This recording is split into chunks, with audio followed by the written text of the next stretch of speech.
right, here we are. This is the big first semester exam review. I have never done it like this before. So we are about to get on our way. All right, so I'm not going to keep you much more than 45 minutes to an hour. And hopefully you will get a little bit of something out of this. It's going to be a lot of quick hits. It's not going to go into depth. It's very surface level today. But we'll see where it goes. Also, I want to thank the person who decided they needed to create a fan page for me. I have no idea what I'm supposed to do with that sort of thing. So if it was you, you might want to inform me on if there's anything I need to do. Also, you can tell on your screen there is a live chat portion to this. I am going to ignore all the irrelevant stuff. So if you think you're going to be able to troll me and, you know, say, hey, Mr. Klaus, let's get that bread, you know, I'm going to ignore it. I'm just going to let you know that right now. All right, let's get this thing rolling. Okay, so we're not even going to deal with the Paleolithic age. You are not going to see any questions on the Paleolithic age on this test or even on the main AP exam that we're going to take in May. So you're not going to have to worry about all that old stuff. Just keep in mind that the first humans moved out of Africa, and that's where it started to spread. It's the term called out of Africa. But the first big thing that, of course, that we need to deal with is that big concept of the Neolithic Revolution. All right? And again, I hope you can read my writing from there. I'm going to come up to the screen, take a look. I guess, yeah, you can see it. So, Neolithic Revolution, farming, okay? This is where it all begins. This is how civilizations begin to form. It is because we now have a surplus of food. When you have a surplus of food, things begin to happen. You get governments being built. You get specialization of labor. You get people being able to do things other than grow food because there's a surplus of food. We are not nomadic anymore. And we can concentrate on art. We can concentrate on religion. And that's where this all starts to build here as you know, we get going. You know, early religions too, keep in mind that early religions were all about the divine right of kings. Remember, China, you know, they have, what is that called? And I know you all just said it in your head. They all have what is called the mandate of heaven. We have those rulers now that don't have to worry about where they're getting their food so they can concentrate on other things. So we get what is called the mandate of heaven, and we get this circular history in China. Remember, you have to have the mandate in heaven, the mandate of a universal God in order to rule. And that's what's going on in China here. All right. And when they lose that mandate, things are working out well for them to begin. Okay. Things work out well for them to begin. They begin to build irrigation systems at this time period. The Great Wall under the Qin dynasty begins to be built here.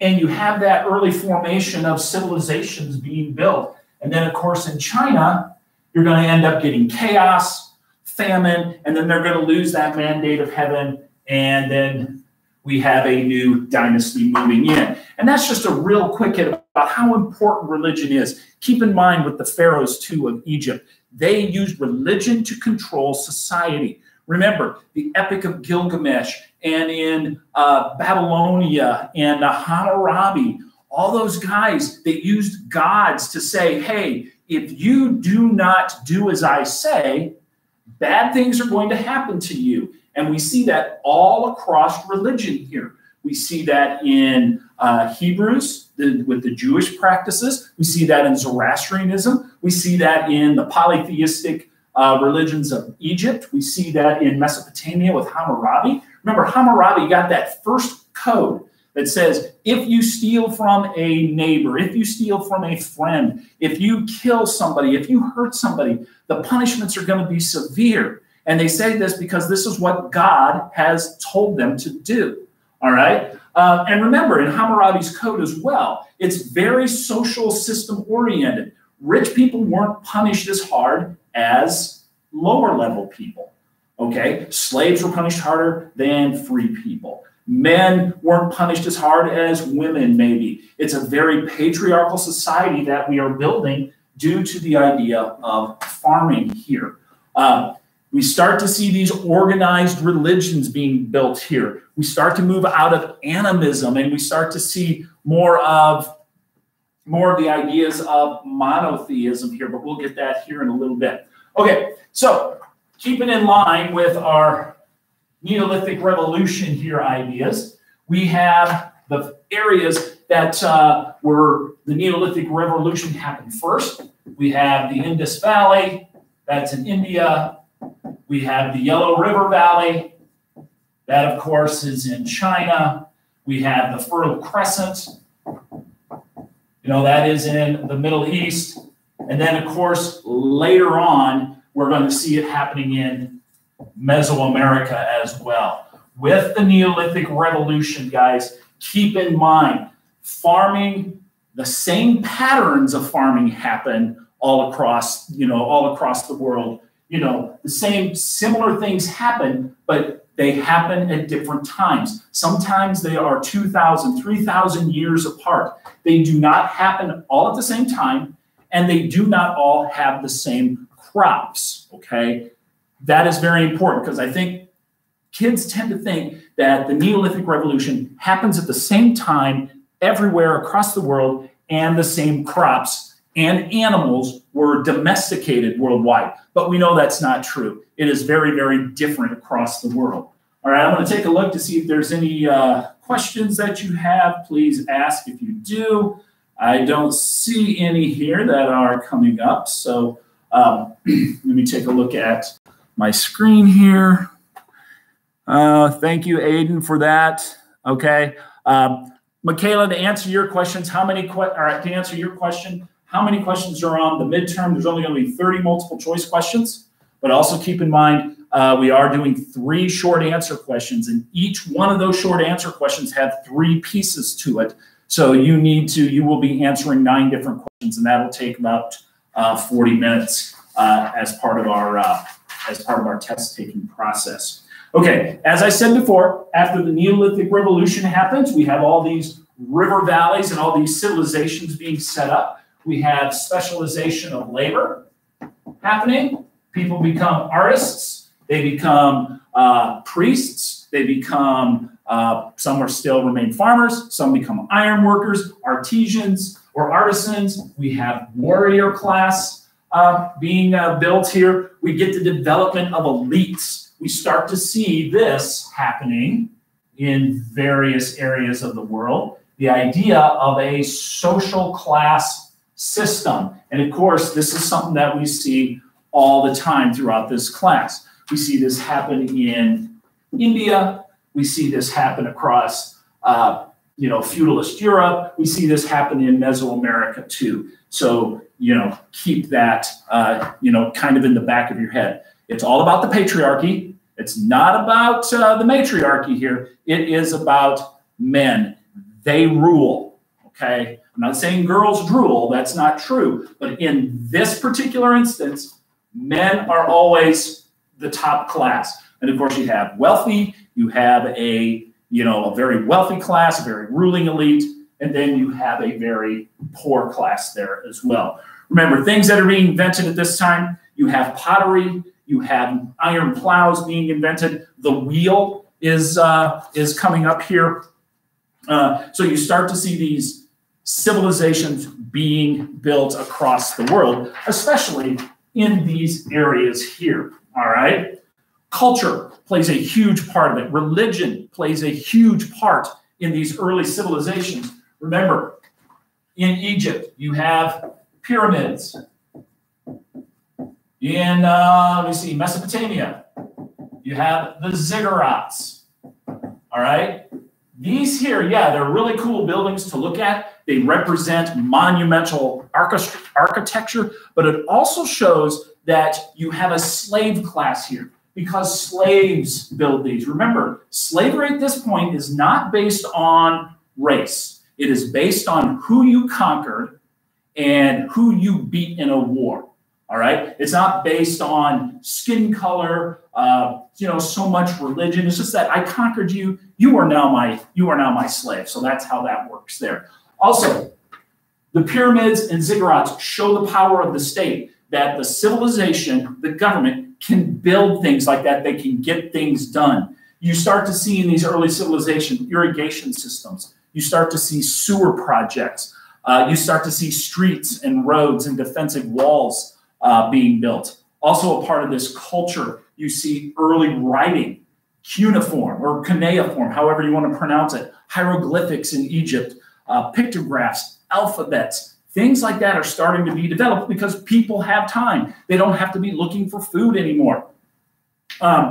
Trade begins to expand. What did I tell you guys at the beginning of the year? This class is about religion and it is about trade. So if you can wrap your head around those things, you are going to be fine. And of course, social hierarchies, are highly intensive during this time period of these early valley civilizations here. All right. So any questions on that is really, unit 1 here. We're going to be diving in here into unit 2, and we're going to be taking a look at certain areas of the world. So do we have any questions on that?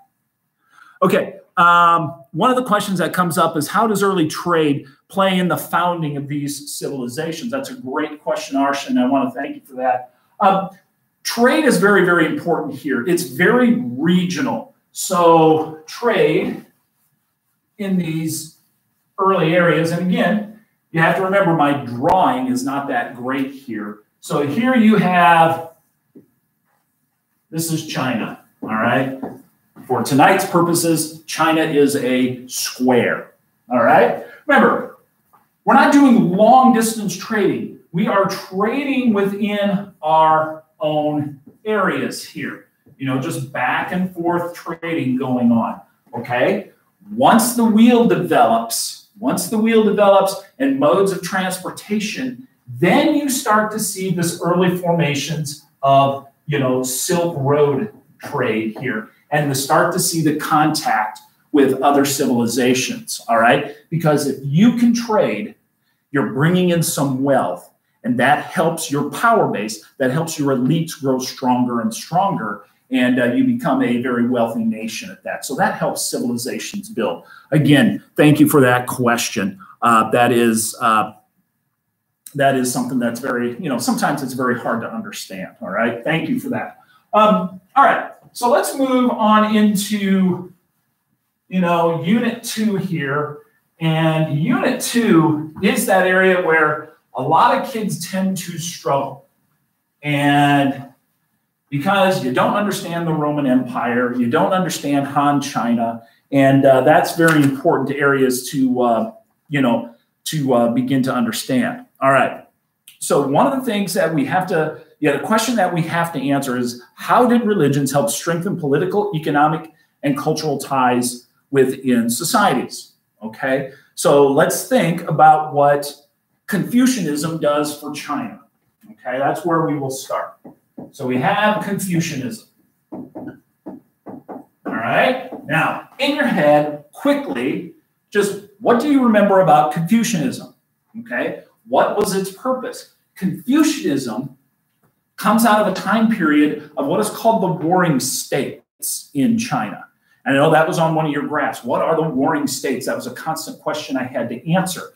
And the answer to that question was a period of chaos in China before the Qin dynasty. All right, things were crazy. Families were constantly fighting with each other, just back and forth. No one got in control. And then a guy by the name of Shi Huangdi gets control of China, and he institutes that idea of legalism. Very, very tough law there. Very Hammurabi-ish here.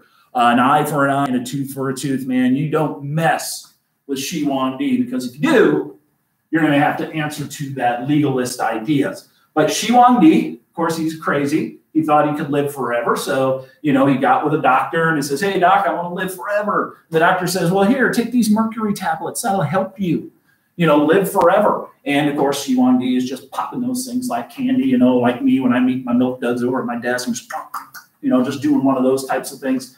And of course, we know what mercury does. It's highly toxic, very poisonous, and Shi Huangdi goes crazy and walks out into the water and never comes back or something like that. I don't really know. It really doesn't matter. But Shi Huangdi, you know, only lasts for about 22 years here. So the Qin dynasty loses the mandate. And then, of course, we have another period of chaos in China. But after we get that one taken care of, we have the Han dynasty come in and take over. Now, Confucianism really is tied to the Han dynasty. That's where that really begins to take hold. And talk about a continuity through Chinese history. It is Confucianism. The idea of relationships. We know who is our boss. We know who we're supposed to listen to. It's that idea of filial piety.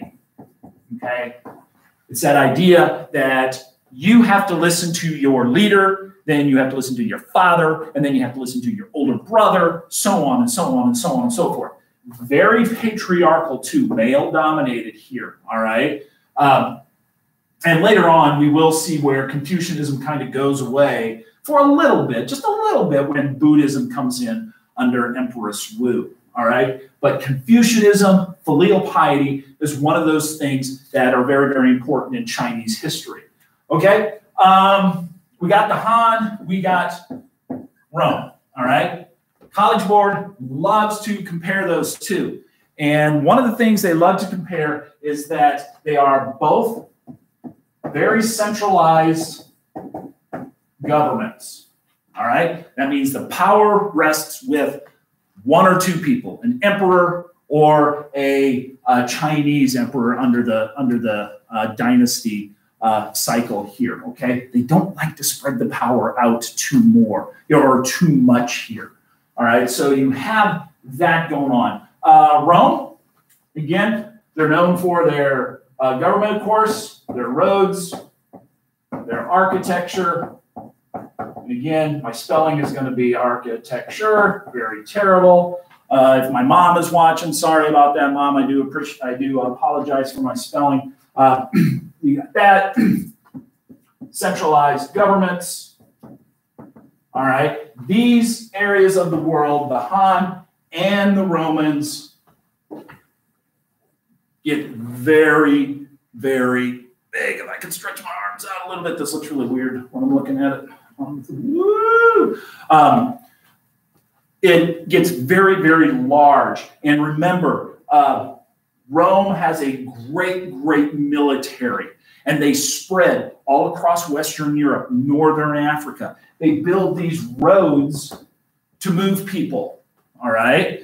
And they move their soldiers and their horses and their transports. That's what the roads are for. But also keep in mind that these roads become very important to trade, all right? It becomes very important to the spread of Christianity in the Roman Empire. If not for these roads, who knows? Paul may not have been able to spread Christianity as far as he did. I don't know. But they are very, very important. Now remember, these areas of the world get really, really large, and Rome and the Han Chinese have a very, very hard problem of controlling their outer borders, all right? Their long borders. I have a friend who always makes fun of me when I say long borders, because it always reminds them of these kids riding these really long skateboards, and it's just goofy to her. All right, so trying to protect these borders, you have nomads constantly coming in and beating on the Romans or the Han Chinese. And remember, the longer an empire sticks around, what's inevitable? What always happens to these places in the world? They become corrupt. They become weak. We saw those documents, especially in the Roman Empire. How many different emperors did they have in like a 50-year period? And how many of them died due to natural causes? Not very many. They were all like assassinated or poisoned or killed in battle or something like that. So people were not trusting their governments here so much in these empires. All right, so we start to see these very large empires begin to collapse, okay? And another large empire that was being built here in this time period as well, other than you gotta keep India in your head too. All right, India is very, very important. You have the Mauryans and the Guptas here. Don't forget about the Mauryans and the Guptas in India. All right, very similar to the Han Chinese, very similar to Rome. Centralized governments. All right, Han uses Confucianism in China. Rome, again, they didn't really use religion to rule at all. Okay, they just copied the Greeks. You know, they just copied the Spartans and the Greeks and said, hey, that's really cool, we're just going to bring it in. But they never really had that personal relationship with their religion like we see with the Mauryans and the Guptas with Hinduism or Confucianism in China. And then, you know, the Byzantine Empire with Christianity. Again, remember, what's this called here in India? Again, you have social stratification, you have the caste system going on, and the caste system, again, is based on religion, all right? You've got the priests on the top of the caste, you have the warrior class here, probably the merchants right here, and then, you know, everyone else. And outside of the caste system there, you have the untouchables. So very, very socially stratified here. So don't forget that. Okay, let me look at, I feel bad when he mispronounces anything Indian. I feel bad about it too. So let's just keep that in mind. Spelling, spelling, pronunciation, grammar doesn't count in this class, like I always tell you. Okay, so culture plays a huge part in these early societies. Remember, this area is where we have Judaism starting, especially over here in the Middle East. You have the early formations of Christianity under the Roman Empire. You have Hinduism here. You have, under Hinduism, you have the Rig Veda and things like literature and culture really being formed here. Also, keep in mind with India, remember, Hinduism wasn't for everybody. Hinduism was very, very strict. If you were an untouchable, that's your lot in life. You're not going to move too far, all right? So we have Siddhartha Gautama, and he goes, well, you know what? We need to have a different type of approach, all right? And this is where you see Buddhism being created or being spread across South Asia. Remember, Buddhism comes from India, but it never takes a hold in India so much, all right? It spreads into where?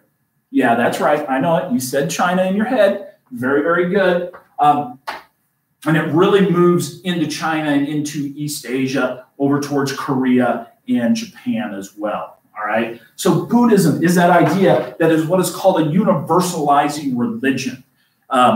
It's not based on race. It's not based on ethnicity. Everyone can be a part of it. Just follow the practices. It's very equalizing. So it kind of goes against the caste system here. It kind of goes against what Confucianism is about. Remember, Confucianism and caste system and Hinduism put you in your place in life. Buddhism says, and Christianity says, it doesn't matter how rich or how poor you are. Everyone has equal access to heaven, nirvana, getting your moksha. Everyone has equal access to that, where the caste system doesn't particularly prescribe to that. Confucianism doesn't do that either. They say you have your place in life, but Buddhism and Christianity fight against that a little bit here. Islam is the same way when we get to there.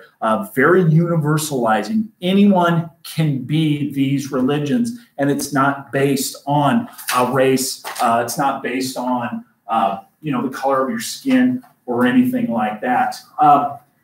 Christianity, you start to see women having a little bit of a role. They can become nuns. They become some sort of a helper in the church. Again, with Christianity and Catholicism, it is still very male-driven here. So, keep that in mind here. You start to see things like Ancestor veneration starting to go away in a lot of these areas, but it does persist, like in Africa a little bit here, the Mediterranean region, so much. Also, you start to see the ideas, especially trade, really beginning to grow here. This is an area where the Silk Road and the Indian Ocean Trade Network really begin to expand. You start to see cultures begin to diffuse into each other. And one of the big guys that you have to remember about that, when culture expands and diffuses, one guy you can always bring up, and you would always earn some points, especially if we were dealing with diffusion of culture, if we're dealing with the interaction between cultures, and that is a guy by the name of Alexander the Great. All right? Alexander the Great from Macedonia. He conquered quite a bit of land by the time he was like 32 years old. Again, very arrogant. We have several cities throughout northern Africa and the Middle East there that are named Alexandria after him. But the big thing about Alexander the Great is the idea of Hellenism, where he takes Asian culture and he mixes it. Now, it's not on purpose. It's just the way things happen with the way he runs his empire. It's just that it includes so many different cultures and so many different ethnicities and nationalities that you have what is called Hellenism. It is Asian culture blended with Greek culture. And that is the big thing that College Board wants you to remember about Alexander the Great. You're never going to have to remember his battles. You're never going to have to remember, how old he was when he died and things of that nature. All right. So do we have any questions on any of that sort of stuff? Alexander the Great. That's nice. I like that. All right. So again, what are some common characteristics of these early empires? Competing for resources. They got to have resources to survive. They had powerful military machines. They could organize human activity over long distances. The Romans were really good at that. The Chinese were really good at that. Just think about the roads that the Romans built. The Chinese were building the Great Wall. Alexander the Great, able to move large numbers of people at any time here. And of course, his was ethnically and culturally diverse populations. And again, a lot of these dynasties fell, a lot of these empires fell because they just got too large and they couldn't control those outside borders. They've just got to be too much. And you remember, the Roman Empire expanded up into Europe. And you could be a Roman citizen in the Roman Empire and never, ever set foot into Italy or Rome. All right, that's just how large it was. And I think a lot of the time in the Roman Empire, especially in Western Europe, you considered yourself Gaul or you considered yourself Germanic or, Visigoth, and you didn't consider yourself Roman. And they just did not like the Roman bureaucracy in those outlying areas. And that's what, forced Rome to fall, or one of the reasons that Rome would fall, because they would become very, very weak, okay? We start to see, especially in the Han Dynasty, we start to see the idea of the civil service examination. This thing helped the Chinese rule their dynasties as well. Okay, remember, the civil service examination wasn't about who you are. It wasn't about how rich you were. It wasn't about who your dad was. It was about how smart you were. Take this really, really long test over several days, and if you passed it, you had the opportunity to become part of the government bureaucracy. And that was a lot of people's goals. And of course, the civil service examination dealt a lot with Confucianism. Remember, if you follow the tenets of Confucius, filial piety, you know your place in life, we're going to have an orderly society, all right? Or that's at least what the hope was at this point, okay? Let me see. Trade, of course, I keep telling you, trade is, constantly expanding. We start to see, again, social hierarchies developing again. Cities begin to grow larger and larger throughout here. Trade, education becomes very, very important, okay? Cities become very cosmopolitan. You start to see other large groups of ethnicities inside these cities, more and more, okay?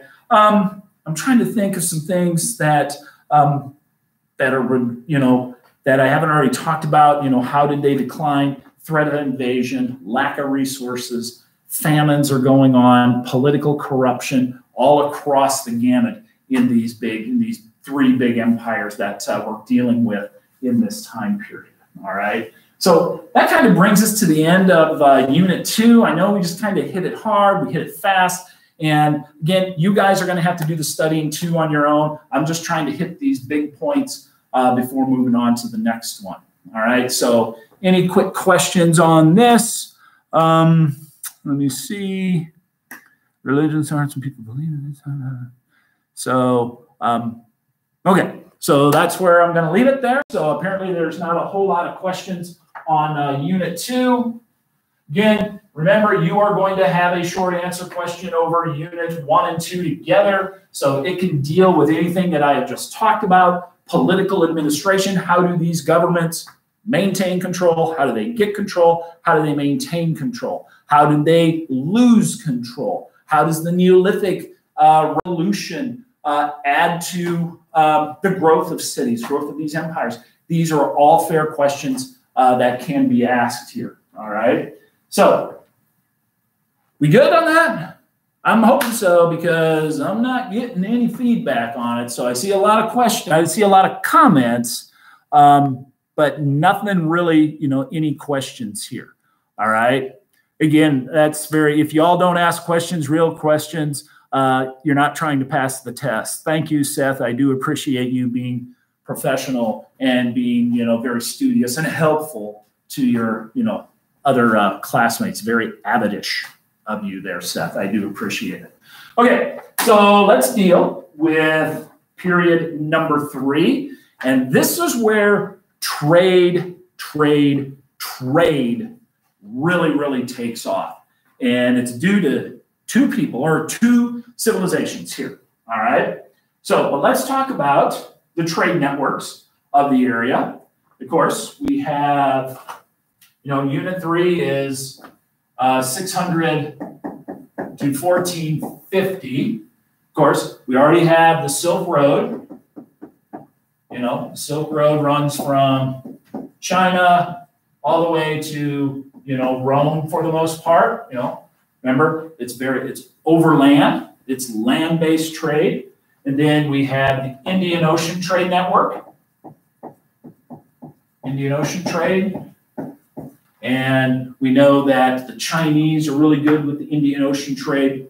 We have the Indians. They are really good with trading, knowing the knowledge of the monsoons here. We have the lateen sail. So we have good shipping technology. You have great technology coming out of China in the astrolabe, in the compass, sailing technology. Really, really helps expand trade throughout this era. Okay. Wrong piece of paper. All right, so one of these things that we have to keep in mind, especially with trade, is you start to see new technologies being considered here. And I've already mentioned, sailing technology, but another big one that especially comes out of China is the idea of flying money. All right? This is early banking, or this is early credit. This is early paper money here, however you want to look at it. By being able to take a piece of paper, take it to a building and say, hey, this is worth 20 pieces of gold, and you give them that sheet of paper, and they will give you 20 pieces of gold, so you don't have to carry it any longer like that. So you can go from, it makes trading a lot easier with the invention or that new technology, such as flying money. Okay, You start to see larger trade, apparatuses being built, especially under the Sui dynasty in China. All right, you get the Grand Canal. You get the Yangtze River that travels, east to west in China, and you have the Yellow River, which travels east and west in China. They're like 2,000 miles apart from each other, but under the Sui dynasty, you have the Grand Canal that is built between these two great rivers. So you start to see trade move north and south throughout China here, all right? So that is very important to trade. Rome has fallen apart at this point. 476, Rome is done. So you see the Western Roman Empire and the Eastern Roman Empire, and which will now become the Byzantine Empire. Greek Orthodoxy here. Again, you're not going to have to remember a whole lot of differences between Catholicism and Eastern Orthodoxy. You're never going to be asked any questions over that. Just keep in mind the Byzantine Empire is a Christian empire, but also in the Byzantine Empire, it is a crossroads of trade. All right? You have things starting to come off the Trans-Saharan trade network.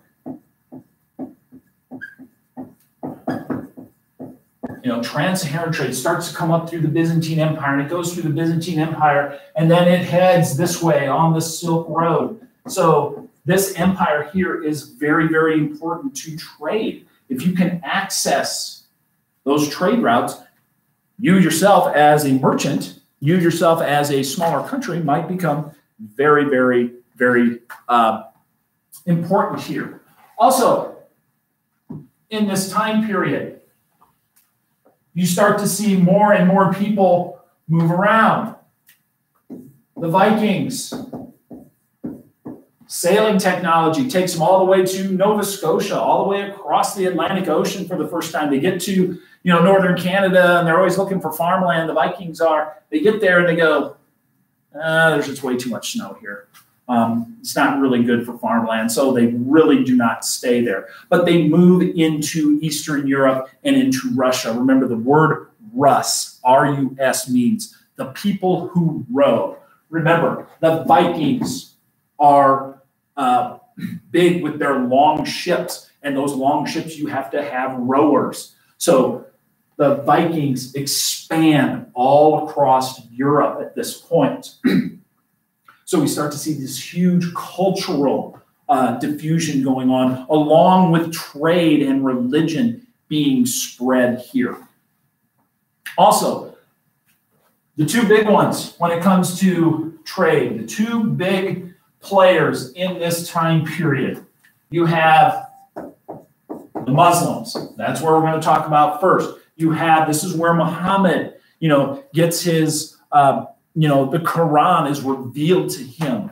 And this is where he starts to spread across northern Africa and in throughout the Middle East. And remember, Muhammad was a trader. He was a merchant in his life. So trade and wealth is very, very important to this group of people, to Islam here. And Islam also puts into their 5 pillars of faith, if you become wealthy, you're supposed to give back to the poor. All right, it's very similar to Christianity, where Christianity says you have to tithe. You have to give to those less fortunate than you. Remember, Islam and Christianity, very, very similar. All right, very, very similar. They worship the same God, Allah and God, same person. Jesus Christ is the Son of God in Christianity. Jesus Christ is a huge prophet in Islam. And even in Islam practice, Jesus is supposed to come back and destroy the Antichrist. Okay? So, again, Islam and Christianity come from the same area of the world. So why would you think they would be very, very different? They are not when you take a look at it. Okay? Very forgiving, very universalizing type of religions. And sometimes we get caught up in that idea that they are very, very different, but in reality, they are not. You know, all the prophets are basically the same. Christianity doesn't look at Muhammad as a prophet, but Muhammad or Islam looks at Jesus Christ as a prophet. Okay, so it's very, very important that you understand that, because they come from the same area of the world here. So why wouldn't they, you know, be the same? But going back to trade here, Muslims set up trade routes along East Asia, and they become the Swahili trading centers. And they move out into the Indian Ocean, and they trade with the South Asians. They trade with the Southeast Asians. They trade with the East Asians. And large groups of Muslims settle in Southeast Asia and across the world. So we start to see, along with trade expanding, we start to see religions expanding across the world. Today, in today's world, the largest population of Muslims live in Southeast Asia. They don't live in the Middle East. There are more Muslims in Southeast Asia than there are in the Middle East. So keep that in mind. And that is due to this early trade that they would set up. Of course, the Muslims were keepers of the ancient Romans and the ancient Greek ideas. You know, they would put them in their libraries and their madrasas, and they would keep them. Algebra comes from, you know, the Muslims. So very mathematically and science inclined, very so much ahead of what's going on in Western Europe here. Western Europe is in the Dark Ages. They are in the medieval ages. Not a lot of learning going on, not a lot of trade going on, except interregional. They don't have long distance trade going on in Western Europe. But what Western Europe does have is Christianity, of course. And this is the time period of the Crusades. Okay? It's where the Pope says, hey, we got to get Jerusalem back. All right? So he asks the Byzantines, and of course, his underlying goal is to, if I get the Byzantines to help us here, or if I help out the Byzantines, then maybe they will come back to the Western Catholicism ideas instead of being that, you know, Eastern Orthodoxy. So you have several crusades that go to the Holy Land to try and take it back from the Muslims. Now, originally, the first crusade, the Christians were very successful at it, but inevitably, the Muslims would take back control of, you know, the Middle East there. But again, it's not so much the thing that is the important thing. It's the idea that you have all these crusaders, all these people, you know, going to the Middle East, and then they would come back home. It's what I tell you. What did they bring back home with them? They brought back science. They brought back technology. They brought back ideas. And this constant interaction with other groups of people would eventually lead to things like the Renaissance in Europe, the Scientific Revolution in Europe, and things of that nature. Because now Western Europe is going, holy cow, look at all this stuff that we don't have. And they're starting to question things here. All right. And of course, we know what the Renaissance and the Scientific Revolution would lead to. Okay. And we'll get to that here in a little bit. All right. So another main group here, of course, are the Mongols. We can't forget about the Mongols here. Largest land empire ever. All right. They established what is called the Pax or the Pax Mongolica. All right. A time of great peace. Trade routes were, open all across Europe here, or all across Asia. And people felt like they could walk across these Silk Roads and these trade networks with bags of gold, and they would be safe, that they wouldn't be robbed, that they wouldn't be taken away, because the Mongols protected them. They protected those roads because Genghis Khan and Kublai Khan and everyone that came after them understood that that's what would make their empire great. Yes, the Mongols were brutal. They were very, very violent. People would just cowering fear of the Mongols coming. They would give up before they would even get there. And but once the Mongols got there, remember, the Mongols didn't force cultural change onto these other groups of people. The Mongols would adapt to their culture. They would accommodate it. They would say, it's easier to rule a group of people if you let them have their culture and not take it away. And the Mongols were very, very good at doing things like that. Okay, and of course, we all know that the Mongols were very, very good at that, but they also brought something along with them. You know, that's why I have, you know, these rats up here on my wall, because those rats came along the Silk Road carrying fleas, and of course, that would take, you know, the Black Death all across Asia and into Europe, killing 66% of the population of Europe at this point, all right? There was no cure for it, all right? So we got the Black Plague going on. So let's talk about Europe real quick during this time period, and then we are going to get into exploration, and I guess that will take me up to about an hour here, and I think that's going to be plenty. I don't think I need to go much longer than that. All right, so Europe during this time period. We are in what is called the Middle Ages, or the Dark Ages, or the medieval period, however you want to remember it here. All right?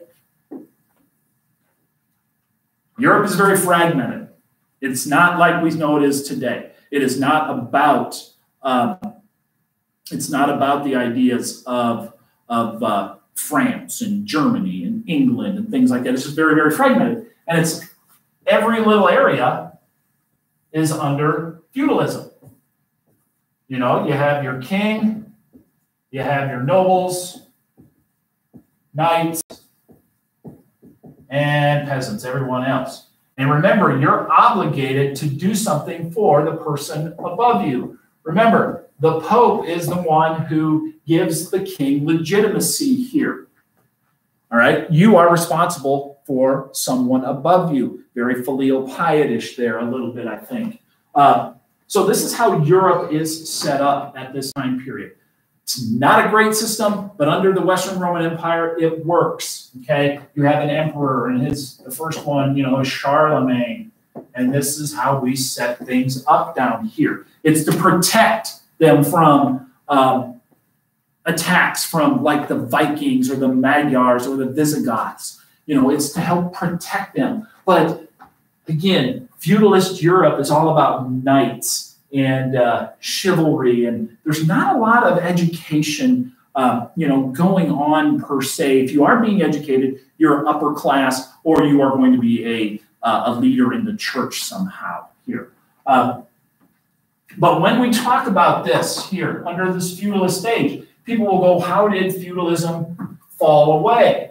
You know, what were the causes of feudalism starting to crumble?" And I always revert back to the idea of the Black Death, all right? Because the Black Death killed equally. It did not matter if you were a priest. It did not matter if you were high in the church. It did not matter how rich you were. It did not matter how militarily strong you were. It killed equally. And people began to question things here because of the Black Death. So the Pope couldn't stop the Black Death. All right, no matter how much praying the Pope did here, people were still dying. So people started to question the church. They didn't lose their religion. They did not become atheists. They did not stop believing in God per se. Religion remains very, very important, but they started to question what the Pope, what the kings, and their leaders were telling them. That is what they were questioning here, all right? So the Black Death helps with the weakening of the church. The Black Death helps with the weakening of feudalism because these people are beginning to die, all right? We have a lot of people down here with the peasants. This is where the population base is. So now we start to see opportunities of people beginning to move up in the social class system. Now, it's very, very small. It's not large amounts of people moving into these areas that they couldn't occupy before. All right, so the Black Death leads, or one of the causes for the beginning of the disintegration of this feudalist state here. All right. So, any questions on that? I think I covered enough in there. All right. Yeah, not a whole lot of questions going on. So, I want to finish up with 1450 to 1750 here. And a lot of things happen during this time period. And I will quickly get through it here in about 10 minutes. And then I will let you on to your night. All right. So we have 1450 to 1750. Okay. Huge turning point here for Europe. All right. The Byzantine Empire, that one that is at the crossroads of the trans-Saharan trade network, all that gold that's coming up through Mansa Musa, all the way, through Africa here, is coming up through the Byzantine Empire and making its way through, into the the Silk Road trade networks, into the Indian Ocean trade network here. So the Byzantine Empire is very, very important. Well, in 1453, you have the Ottomans. They take over the Byzantine Empire. They make it a Muslim empire. And of course, the Europeans, being Christian, don't want to have to deal with them, all right? So they begin to look elsewhere to get to Asia, all right? You have South Asia over here with peppers and spices and, I should say black pepper, not like the peppers that we get out of, like chili peppers here. So don't, keep that in mind. All right, so you have the Ottoman Empire here. You have Europe here, all right? Europe does not want to go through the Ottoman Empire, all right? No way, that's not going to happen. So the Europeans start to begin to go around, and they begin to use the sailing technology that is being developed by the Portuguese, Prince Henry the Navigator here, all right? Vasco da Gama and Diaz moving down along the coast of Africa. And they eventually get to South Asia. And they get to South Asia and they say, hey, let's trade for some pepper. Let's trade for some spices. We want some of your rugs. We got that great cotton over here. And the Asians or the South Asians, the Indians are going, what? You have nothing to trade with us. We don't want metal helmets. We don't want swords. We've already got those. We are not backwards like you guys are. All right. So again, they need new trade products. That brings us to good old Chris Columbus. All right. He says, I don't want to go all the way around Africa. I want to go to the West. And once he goes to the West, we know that he runs into the Americas. And Christopher Columbus says, hey, I discovered the Americas. Again, there are lots of people that are already living there. He didn't discover anything. He just ran into it by accident. Okay. So now we start to see the idea of the Columbian Exchange begin to happen. The Columbian Exchange in and of itself is not trade. All right, this is the Americas. It is not trade. It is just an exchange of products. You have horses and cattle, disease coming across to the Americas. You have peppers and corn and manioc going the other way, and potatoes going the other way. And of course, we know what these things do to the cultures of these areas. We've talked about it. What did the potato do to the Irish? What does the tomato do for Italian cuisine? So this part here is very, very important. And so the Europeans, especially the Spanish and the Portuguese here, become very, very powerful because they have new products, they have new resources, and the Spanish discover silver. All right, they discover silver, and silver becomes the first worldwide currency. So now the Europeans, they have something to trade. Look at us. we got silver. And they can take it all across the world, and it is accepted as a trade product. So the Europeans are becoming very, very powerful here. They start to set up colonies in North America and in Latin America here. Remember, it's the conquistadors that go to South America, young men looking for God, glory, and gold. They're looking for important things here. You have families going to North America, running away from religious persecution. All right, they're running away from the Anglican Church in England. You know, the Puritans are, the Pilgrims. They're not looking for glory. They're not looking for gold. They're just looking to start a new life. So across North America, you have families settling. In South America, you have young men, conquistadors, looking to settle. And of course, that's going to change the social hierarchy dynamics here. It's going to change racial issues here as well. Because when they start going into South America, they bring disease with them. And they put the Native Indians to work, the Native Americans to work on the plantations, but they're dying due to smallpox, okay? So now what do? We don't have any more workers. What are the Spanish and the Portuguese going to do? Well, let's sit here and think for a moment here. Let's see. Oh, yeah, this is what we can do. We can take the resources, we can take them to Africa, and we can just tap into an already existing slave trade that's going on down there. And we can buy slaves from the African elites and bring them back to the Americas to work on the plantations, in the cotton fields, tobacco, sugar is very, very huge here. All right. So we start to see new products being exchanged back and forth. We start to see the idea of chattel slavery going on in the Americas, and it changes everything. All right. Europe becomes a powerhouse. It becomes very, very powerful here. Okay. So also going on in Europe at this time, keep in mind, we have a constant fight here with the Christian religion. You have Martin Luther and his ideas of the Protestant Reformation.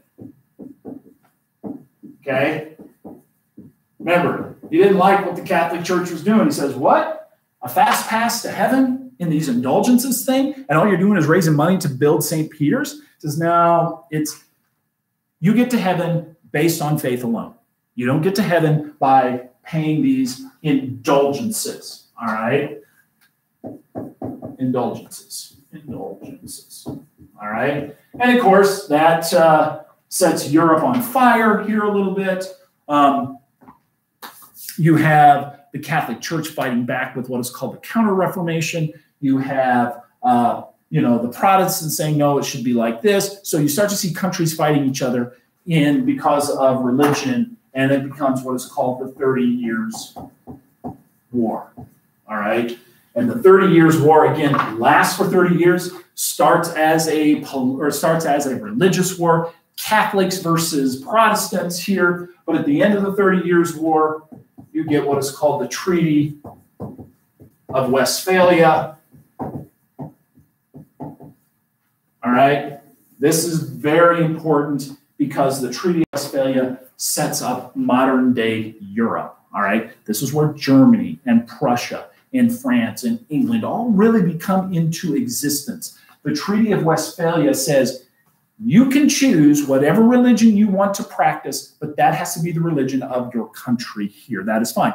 It either has to be Protestant or it has to be, Catholic. All right? And whatever your king or queen decides, that's what everybody does in the country. And this is what sets up modern-day Europe. This is what really begins to destroy feudalism here. It begins to go away because you don't have all these little areas in France having separate little kingdoms.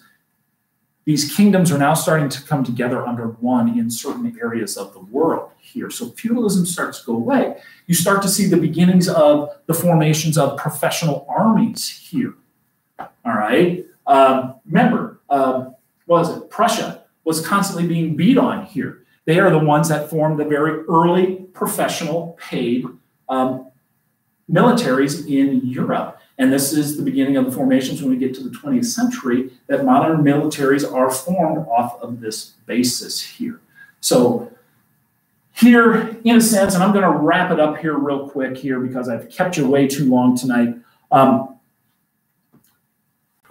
With the addition of the Americas into this global trade, we now have the Silk Road trade, we have the Trans-Saharan trade, we have the Indian Ocean trade, and now we have the Atlantic trade. This is what we call globalization, all right?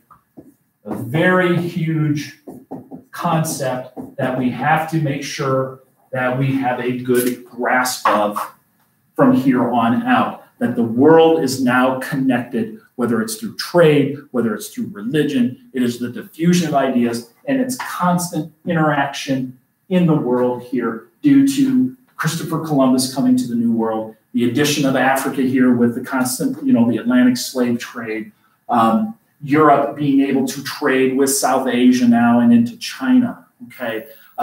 Global currency like silver is being introduced into the market here, and that will take us all the way up to 1750, right up until the revolutions of the Americas, the French, and in Haiti as well, all right? So I'm wore out. I've been speaking for an hour, and it's quiet as my room has been with no kids in here. So it's been kind of awesome, and I hope you got something out of it with this, if it's going to help you or not. I know I just hit quickly. I didn't hit everyone. I didn't even get to talk about my favorite Peter the Great, but we will keep going on that as well in class. But remember, first period, you have your final tomorrow, okay? So you need your binder check tomorrow, and everything will be complete after tomorrow. Then on Tuesday, it's B-Day finals, so 3B. You will be having your final in here. And then on Wednesday, it'll be 2A, 3A, and 4A. That's when your binder checks will be all needed, all right? So if you have any questions, make sure you ask me tomorrow in class, and or just send me an email or something on Remind, and we'll go from there. So there it is. Again, I hope it worked out for you. We'll talk to you tomorrow. You guys have a great night, all right? Thanks. I am out.